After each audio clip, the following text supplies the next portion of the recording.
Senator Ernst, Senator Warren, please. Thank you, Mr. Chairman. And General Kurilla, welcome to you and your family, and congratulations on your nomination. I'd like to focus on one of the topics that you and I discussed when we met last week, civilian casualties. I think everyone in this room can agree that U.S. military operations kill far too many civilians. In the past 2 decades, the United States has killed tens of thousands of innocent people, including hundreds of women and children across a half dozen countries in the Middle East and Africa. Now, we'll likely never know the true numbers, given the difficulty of accurate reporting and the Pentagon's failure to fully investigate reports of civilian harm.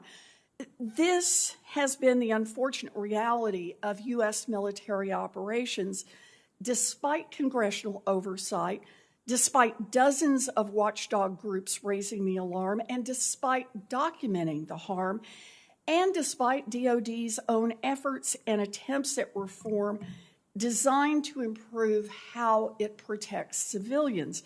So, General, you've been nominated to lead the United States military operations in an AOR that has seen the lion's share of these casualties. Civilian casualties, obviously, they destroy the lives of those affected, and that alone is reason enough for reforms. But would you also agree that these civilian casualties harm our credibility abroad and fuel the very insurgencies that we're fighting against? Senator, they do. Good. I mean, that you recognize this. Do you want to say more about that? Senator, every civilian casualty is a tragedy. I know that there is a process right now down at CENTCOM. If confirmed, I would look to see how I can improve upon that process. Well, you know, it's clear that we do need reforms, and I'm glad that you want to focus on this. But instead of tackling this problem head on, the Pentagon has repeatedly weakened accountability for civilian casualties.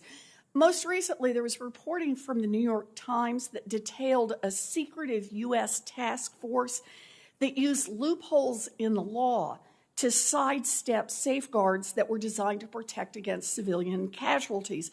The Times also found that DOD prematurely dismissed many civilian casualty reports at the assessment phase without doing basic due diligence, like internet searches or searching in Arabic.